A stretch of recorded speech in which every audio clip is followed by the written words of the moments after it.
They told me never to drive down Blackpine Road at night, but I didn't listen. What I saw there still haunts me every single time I close my eyes. At first, it was just the fog. Then the whispers started, and when I looked in my rearview mirror, someone else was sitting in the back seat. If you ever find yourself in the little reservation town of Blackpine, listen to the locals.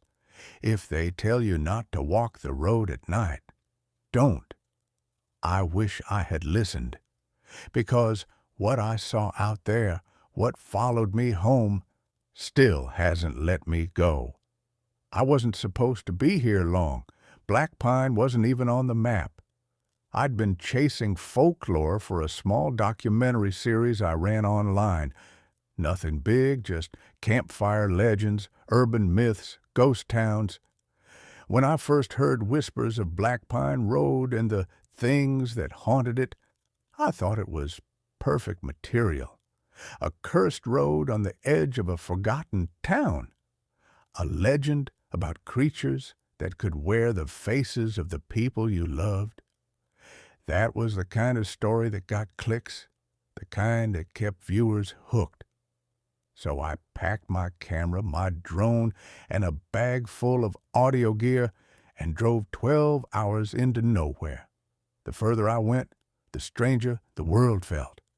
My GPS cut out an hour before I arrived, the sky thick with clouds, and every tree along the road looked like it had been standing for centuries. I rolled into Blackpine just as the sun was going down. The town was small. Fewer than 300 people, if I had to guess. A general store, a gas station, a diner, and a handful of houses. Everything else was swallowed by pines. That's where I first met him, the gas station clerk. I pulled up to fill my tank, stepped inside to grab a drink. He was behind the counter, maybe late 60s, with leathery skin and eyes that had seen too much. He didn't greet me, just stared like he already knew why I was there. Clerk, quietly. "You're not from here?" Me. "Nope, just passing through. Actually, I'm filming a documentary, folklore, ghost stories, that sort of thing." The words seemed to weigh on him. His jaw tightened. He leaned forward, lowering his voice. "Clerk, then take my advice, son. Don't walk the road at night." Me, laughing. "Yeah, I've heard that one already." Something about skinwalkers, right? The man's face didn't move, not a twitch. "Clerk," whisper, "if you say that word again in this town, you won't see morning." The silence in the store was heavy, too heavy. My smile faded. Me, "All right, fair enough. But come on, you don't really believe that stuff, do you?" Clerk, straightening, "Believe it? I've buried people because of it." He didn't explain. He didn't need to. His eyes said enough.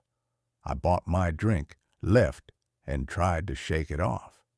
That night, I checked into the only motel in town, a squat little building with a buzzing neon sign and thin walls.